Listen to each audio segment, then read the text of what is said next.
মানুষ খড়কুটো আঁকড়ে ধরেও বাঁচার চেষ্টা করে। কিছু লোকের অসভ্যতামির জন্য, কিছু লোকের চিটিংবাজির জন্য, কিছু পয়সা দিয়ে চাকরি পাওয়ার লোভ সৎ মানুষের চাকরিগুলোকে নষ্ট করে দিল।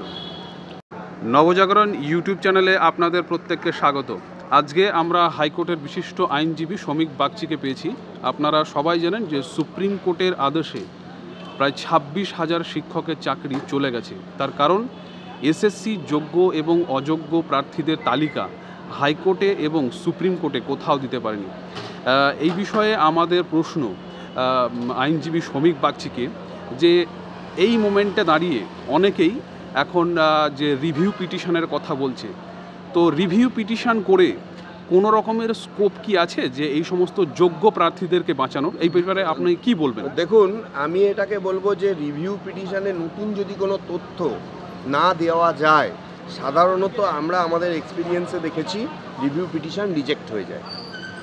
এক্ষেত্রে এই কেসের ক্ষেত্রে রিভিউ পিটিশনে যদি আজকে একটা জিনিস দেখা প্রমাণ করতে পারে এসএসসি, যে মিরর ইমেজ যেটা ছিল, যেটা সিবিআই উদ্ধার করেছিল এবং এসএসসির কাছেও যার কপি আছে বলে দাবি করা হচ্ছে, সেই মিরর ইমেজের যদি দেখা যায় যে এই সংখ্যক অযোগ্য উইথ তাদের মার্কস এবং তাদের রোল নাম্বার, তাহলে সেগ্রিগেশনটা যদি চলে আসে, পরিষ্কার সেগ্রিগেশনটা, যে 100 জনের মধ্যে 10 জন অযোগ্য, আমি কথা বলছি যে 25,732 জনের মধ্যে যেটা বারবার বলা হচ্ছে 5,500 থেকে 6,000 অযোগ্য, সেই segregation with their OMR sheet, marks and specific OMR sheet আসলেই তাদের রোল নাম্বার আসলেই সেই ব্যক্তিগুলো স্পেসিফিক, এইটা যদি হয়ে যায় তাহলে একমাত্র রিভিউ পিটিশনে কিছু বাঁচার আশা থাকলেও থাকতে পারে। আদারওয়াইজ ওই একই গল্প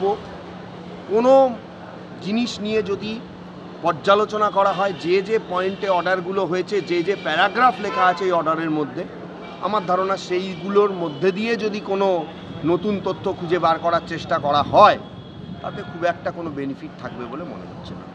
আজকে এসএসসি ভবনে আমাদের প্রাক্তন হাইকোর্টের বিচারপতি অভিজিৎ গঙ্গোপাধ্যায় বেশ কিছু যোগ্য প্রার্থীদের নিয়ে গেছিলেন এবং সেখানে দেখা গেছে যে পুলিশ রীতিমতো তাদেরকে মারধর করেছে। তো এই ব্যাপারে কি বলবেন? যোগ্য প্রার্থীরা চাচ্ছে যে তাদের তালিকাটা কোনোভাবে এসএসসি যাতে সুপ্রিম কোর্টের বিচারপতিদের কাছে তুলে ধরতে পারে এবং যাতে তাদের যে যোগ্যতা সেই প্রমাণ তারা তুলে ধরে এবং তাদের চাকরিটা কোনোভাবে যেন বেঁচে যায়। দেখুন, মানুষ খড়কুটো আঁকড়ে ধরেও বাঁচার চেষ্টা করে। কিছু লোকের অসভ্যতামির জন্য, কিছু লোকের চিটিংবাজির জন্য, কিছু পয়সা দিয়ে চাকরি পাওয়ার লোভ সৎ মানুষের চাকরিগুলোকে নষ্ট করে দিল। এখন নিয়ামক সংস্থা মধ্যশিক্ষা পর্ষদ বা এসএসসি, তাদের কাছে অবশ্যই ক্যান্ডিডেটরা যাবে। এসএসসি সচিবের উচিত ছিল উত্তেজনা না বাড়িয়ে পুরো বিষয়টাকে গুরুত্ব দিয়ে শোনা, তাদের সাজেশনগুলো নেওয়া। কি ঘটনা হয়েছে সম্পূর্ণরূপে আমরা হয়তো সেটা জানি না, মিডিয়া কিছুটা দেখিয়েছে, কিন্তু আমি যেটা দেখতে পেলাম যে এমন একটা পরিস্থিতি তৈরি হয়েছিল, সেখানে গিয়েও ধাক্কাধাক্কি মারামারি একটা তৈরি হয়েছে। এসএসসি পুলিশ ডেকেছে, পুলিশ এসে শান্ত করতে পারত, কিন্তু যে রাজ্যের মুখ্যমন্ত্রী, তিনি নিজে পুলিশ মন্ত্রী, তিনি আজকে তার এই ছাত্রগুলো এই শিক্ষকগুলোকে তিনি আজকে সেই পুলিশকে দিয়ে মার খাওয়ালেন, লাঠির বাড়ি খাওয়ালেন এবং তাদেরকে ফেলে মারা হলো। অনেকজন রীতিমতো ইনজিওর্ড, হসপিটালে ভর্তি। যারা ভবিষ্যৎ গড়ার যারা কারিগর, শিক্ষক, তাদের সঙ্গে একটা রাজ্য, তার প্রশাসন এই রকম ব্যবহার করতে পারে? আমি শুধু এইটুকুই বলবো, যে পুলিশরা আজকে লাঠির বাড়ি মেরেছেন তারাও একদিন স্টুডেন্ট ছিলেন, তাদেরকেও কোনো না কোনো শিক্ষক পড়িয়েছে এবং তাদের যে আজকে তারা পুলিশে চাকরি পেয়েছে, সেটাও তাদের চাকরির খাতাটা কোনো না কোনো শিক্ষক দেখেছে। সেই শিক্ষকদের ওপর লাঠির বাড়ি মারলো এই মমতা বন্দ্যোপাধ্যায়ের পুলিশ, যে পুলিশের মন্ত্রী হচ্ছেন মুখ্যমন্ত্রী নিজে। আমি অবাক হয়ে যাই। আর এই পুলিশ যারা রয়েছেন, তাদের বাড়ির ছেলে বা মেয়ে বা তাদের আত্মীয় স্বজন, তারা কেউ এই ধরনের কোনো স্কুলে পড়েন না? 5 to 10 বা 11-12, 9-10, 11-12 তারা কেউ পড়েন না? মনে রাখা উচিত যে কার এই বিরুদ্ধে কি কাজ করছি। তারা হয়তো বলবেন কাজের দোহাই, কার ইনস্ট্রাকশনে আপনি লাঠির বাড়িটা মারছেন, কার ইনস্ট্রাকশনে? তার মানে ধরে নিতে হবে মুখ্যমন্ত্রী যে কথাগুলো বলেছিলেন নেতাজি ইন্ডোরে এবং তারই অধীনস্থ, তিনি পুলিশ মন্ত্রী, মুখ্যমন্ত্রী এবং পুলিশ মন্ত্রী, তিনি আবার তারই অধীনস্থ পুলিশকে দিয়ে লাঠিপেটা করালেন। তার মানে তার ওই কথা আর তার আজকের কাজ দুটোর মধ্যে আকাশ পাতাল তফাৎ। একদম পরিষ্কার হিসাব।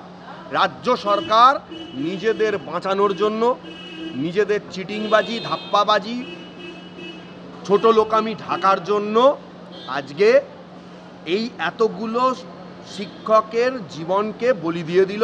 মানে জীবন বলতে তাদের একমাত্র আশা, সম্বল, সহায় সম্বল, তাদের যে চাকরি, বেঁচে থাকার রসদ, সেইটাকে রাজ্য সরকার নষ্ট করে দিল। এছাড়া আর কিছু হতে পারে না। আমরা পরবর্তী প্রশ্নতে আসবো। সুপ্রিম কোর্ট তাদের যে লাস্ট ভার্ডিক্ট দিয়েছে, সেই ভার্ডিক্টে পরিষ্কার করে বলে দিয়েছে যে রিক্রুটমেন্ট প্রসেস আবার অর্গানাইজ করতে, মানে পুনরায় আবার রিক্রুটমেন্ট করাতে।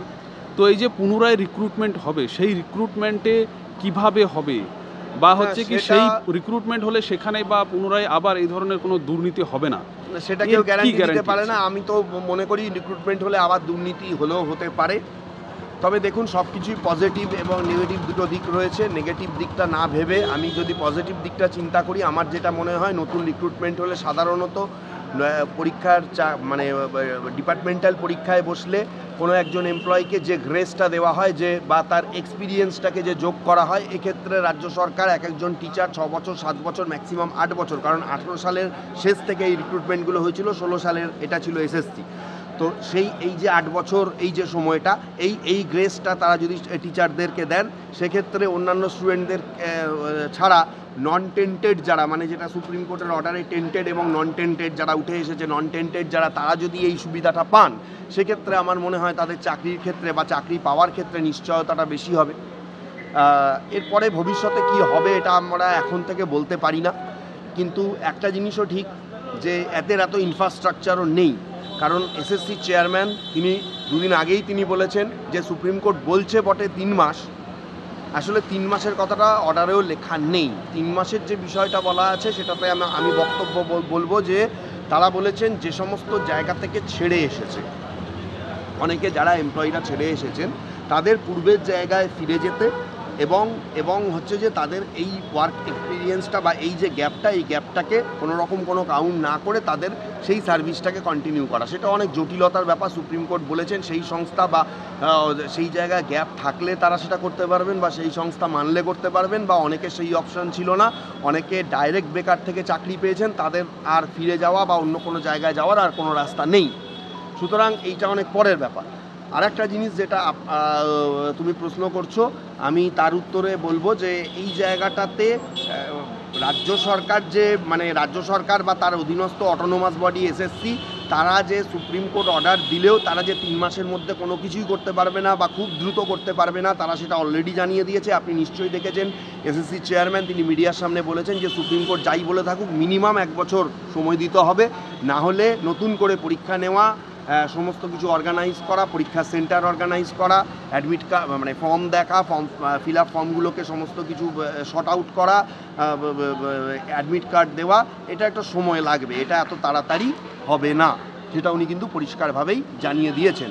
এখানেই একটা কথা আমার মনে পড়ে যে অদ্ভুত ব্যাপার, একটা রাজ্য সরকার সেটা চলে গেছে, আমি কোনো রাজনীতি না করেও আমি আজকে একটা জোর গলায় কথা বলতে পারি যে একটা সময় আমাদের রাজ্যে আমরা দেখতাম, হ্যাঁ দুর্নীতির হয়তো কিছু কালো ছায়া ছিল, কিন্তু এটা দেখেছি আমরা 2000, যদি আপনি মোটামুটি 2000 সাল থেকে হিসাব করেন, 2000 থেকে 2011 প্রত্যেক বছর এসএসসি, প্রত্যেক বছর পিএসসি, প্রত্যেক বছর প্রাইমারি।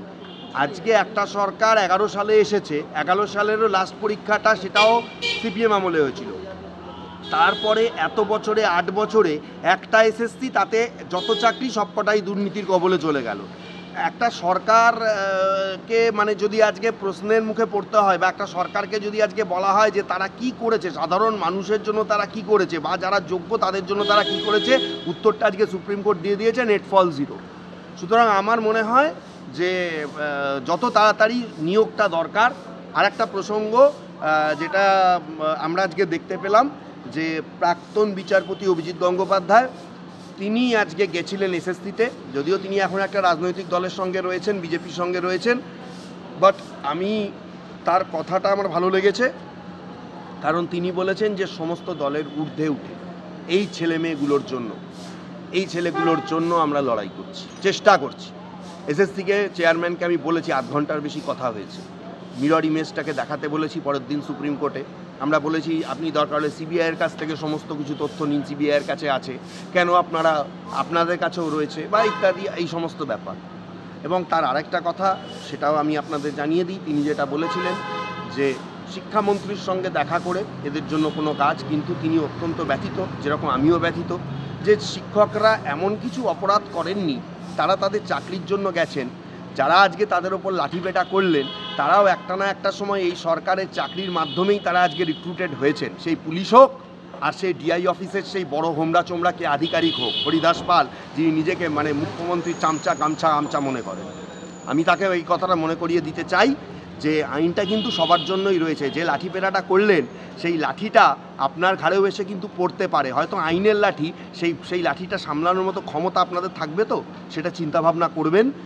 আর এটাও কথা যে রাজ্য সরকার তার মনোভাব বুঝিয়ে দিল, মুখ্যমন্ত্রী বুঝিয়ে দিয়েছেন যে ক্যাডার আর রাজনীতি আর তৃণমূলের ভোট, সেই জন্যই হচ্ছে ভলেন্টারি রিক্রুটমেন্ট। কারণ তিনি জানেন সুপ্রিম কোর্ট চাকরি ছাঁটাই করে দিলেও, আমি জানি না কোন আইনে তিনি বলছেন রাজ্য সরকার এখনও ছাঁটাই করেনি, আমি জানি না, সেই আইনটা আমি এখনও পড়িনি।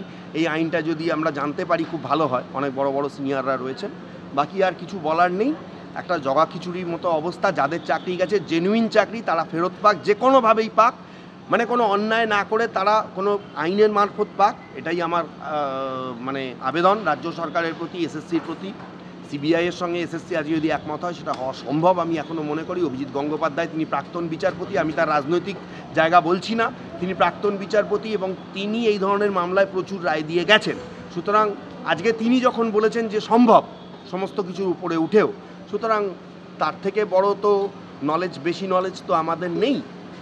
অবশ্যই সম্ভব, সেই জায়গাটা আমাদের জোর দিতে হবে। প্রত্যেকটা শিক্ষক যারা হচ্ছে 2016 সেই পরীক্ষাতে চাকরি পেয়েছিল, তাদের একটা নির্দিষ্ট পে স্কেল ছিল, তারা হচ্ছে প্রতি মাসে তারা যে পরিমাণ হচ্ছে সার্ভিস দিত সেই অনুযায়ী তারা তাদের মতো মাইনে পেয়েছে। সুপ্রিম কোর্টের নির্দেশে চাকরি চলে যাওয়ার পর এবং স্যালারিও আজকে বন্ধ করে দিয়েছে। আলটিমেটলি এবার আপনার প্রসঙ্গে আরেকটা উত্তর দিই, আজকে যেটা ঘটনাটা ঘটেছে, স্যালারি বন্ধের নির্দেশটা প্রত্যেককে SMS করে জানিয়ে দেওয়া হয়েছে এবং ডিআই অফিস থেকে সেটাকে সার্কুলেট করা হয়েছে, তারপরেই আজকে এই ডিআই অফিস ঘেরাও হয়েছে।